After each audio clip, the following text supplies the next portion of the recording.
like no one told me that I could get paid for talking.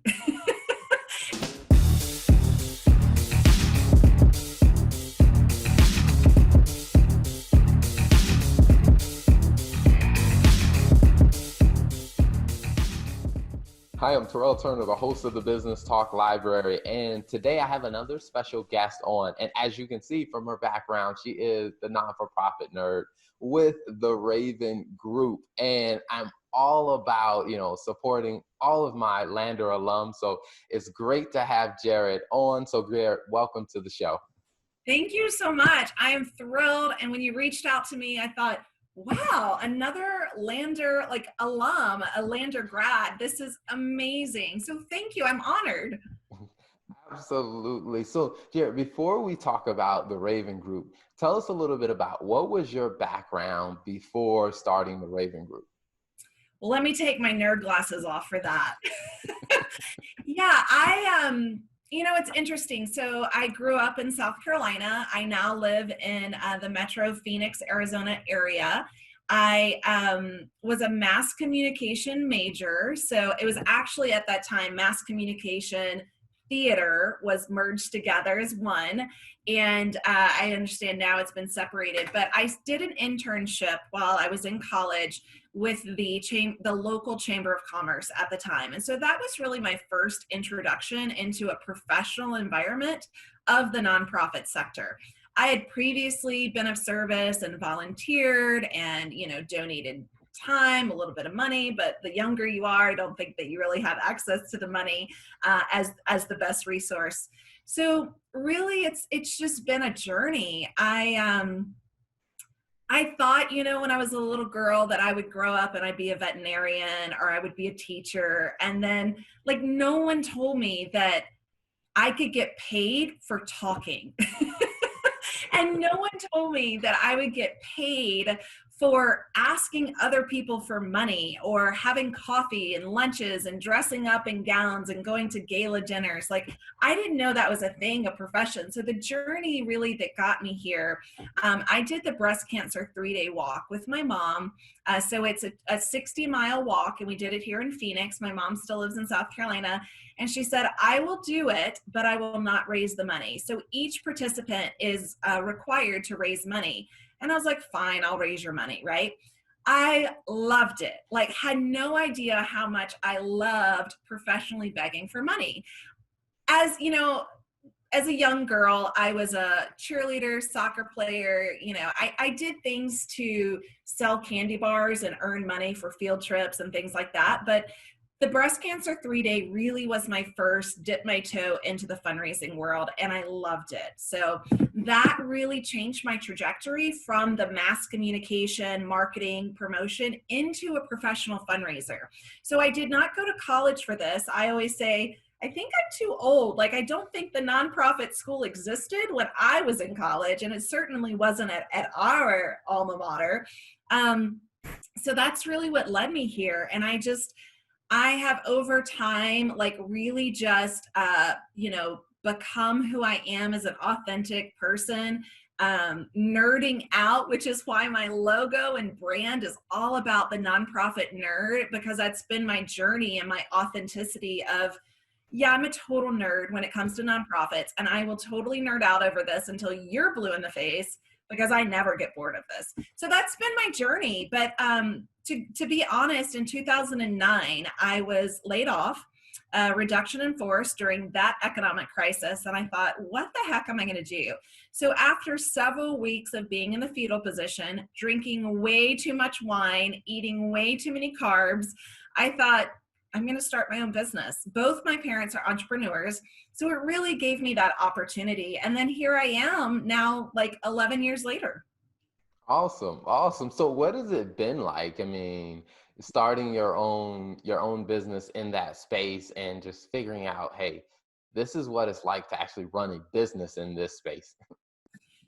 So I joke, Terrell, and I say, raised by entrepreneurs, I know what it's like to eat steak 1 month and scam the next, because that is the roller coaster of the entrepreneur life. But I've also subscribed to this of a high risk, high reward lifestyle. right? And so we have to be, I believe, we have to be willing to take these risks. We have to be willing to put ourselves out there.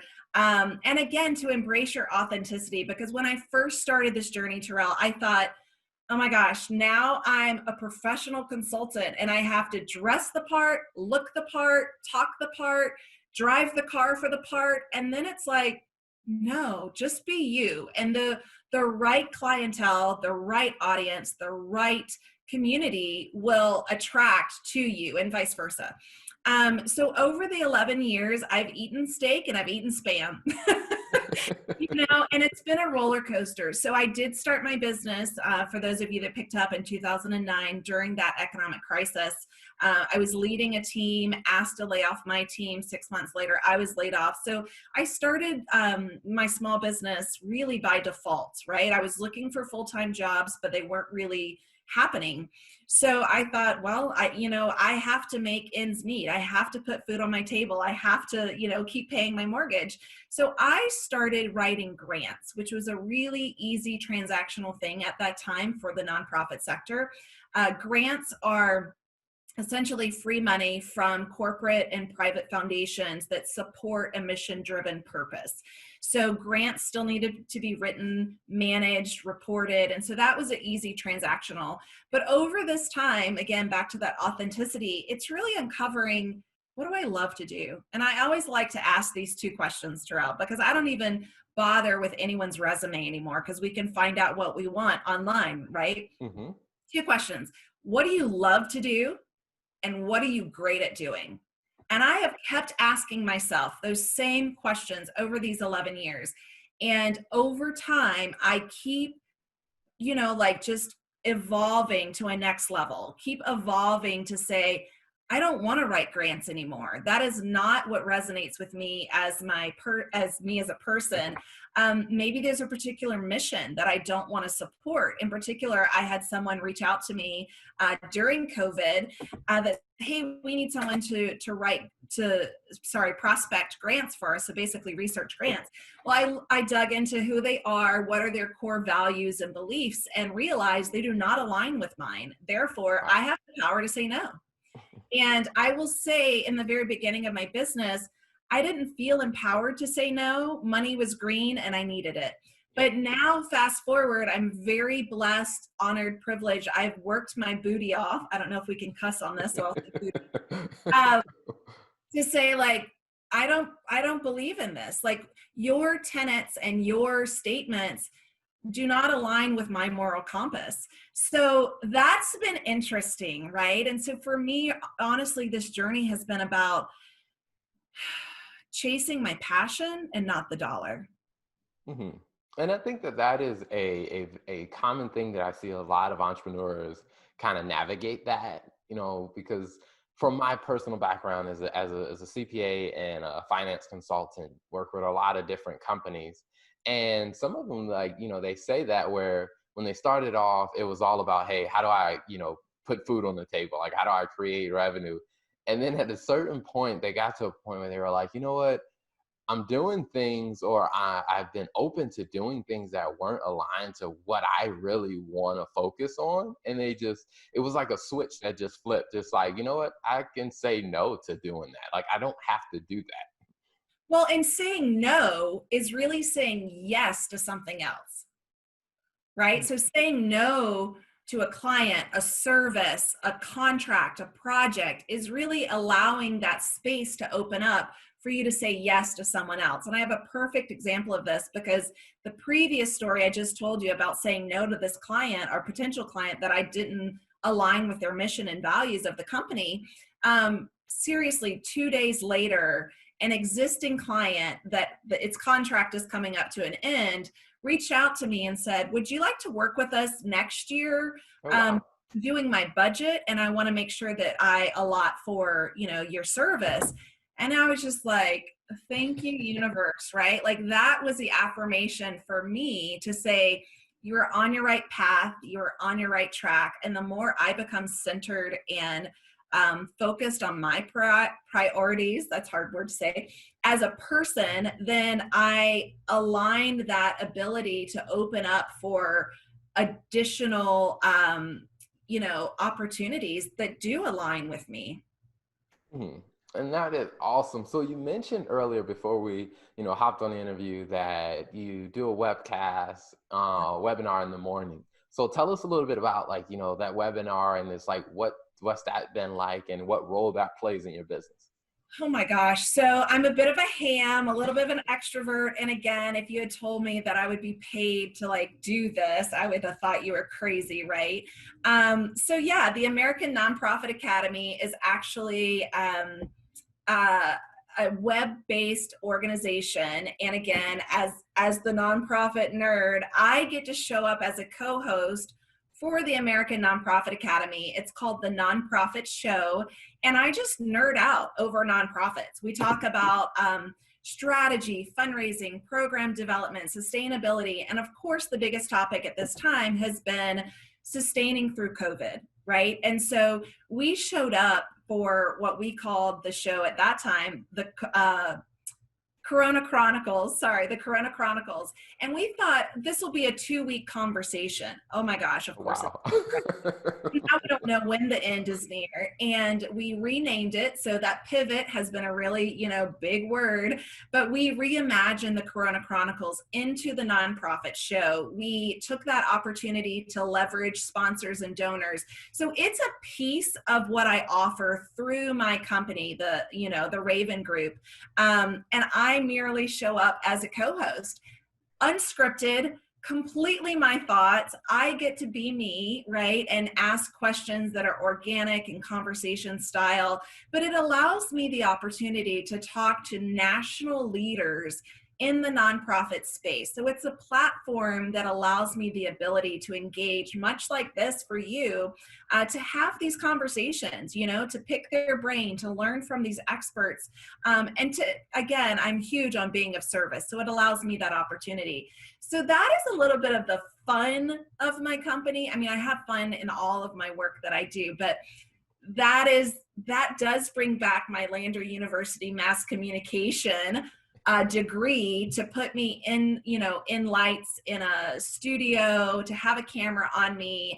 And I always say it's kind of like The View for anyone who's watched The View, right? Like we have our coffee cup, but we don't like bitch at each other and storm out. So now I cussed, but yeah, so that doesn't happen, but it's fun. It's really fun. So, Awesome. yeah.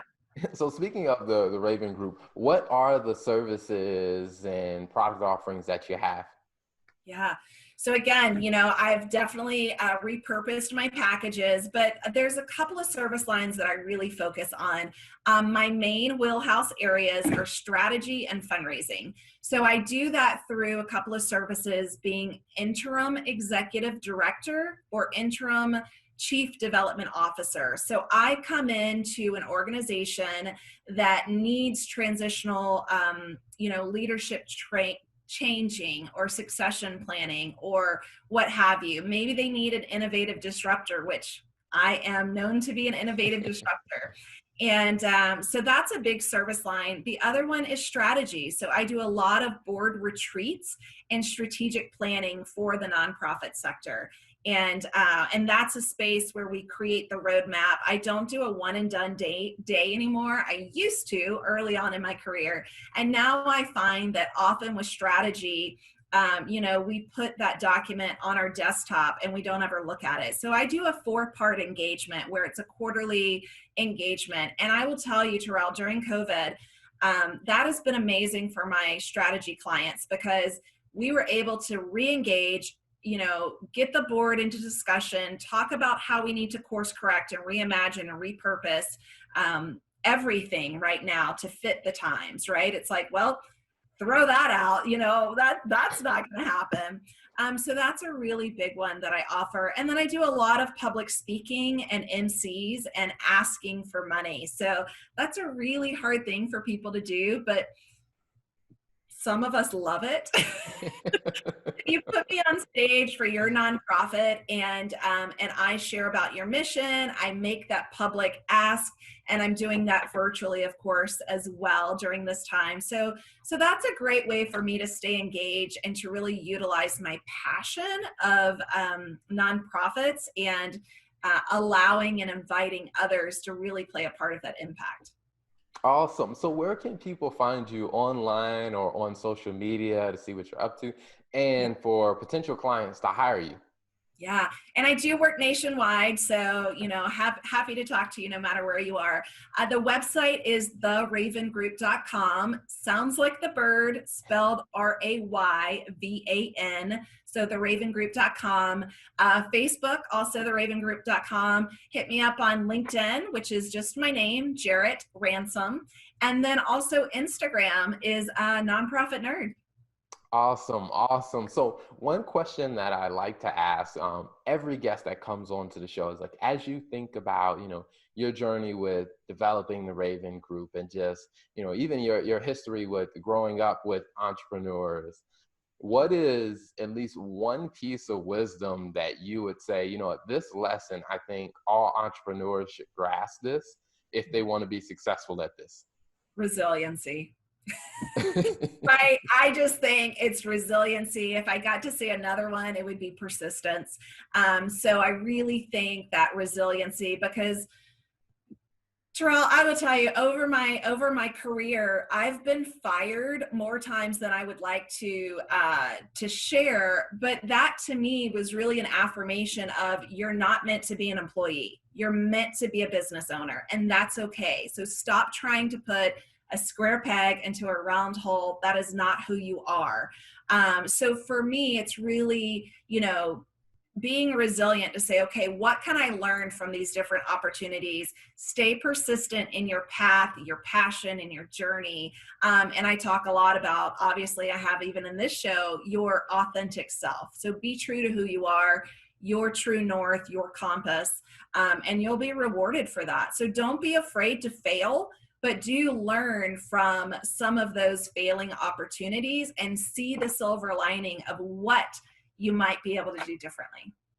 Awesome. Well, Jarrett, thank you so much for coming on the show, for telling us about the Raven Group, as well as sharing all the wisdom and insight that you shared. We'll definitely add that one pager so people can find you on your website and they can find you on social media and follow all the stories of how the Raven Group is growing and the great things that you're doing. Yeah. Thank you so much. It was a pleasure. Thanks for tuning in to the Business Talk Library. If you like what you heard and you want to hear more, be sure to click the subscribe button and follow us on all social media platforms as the Business Talk Library.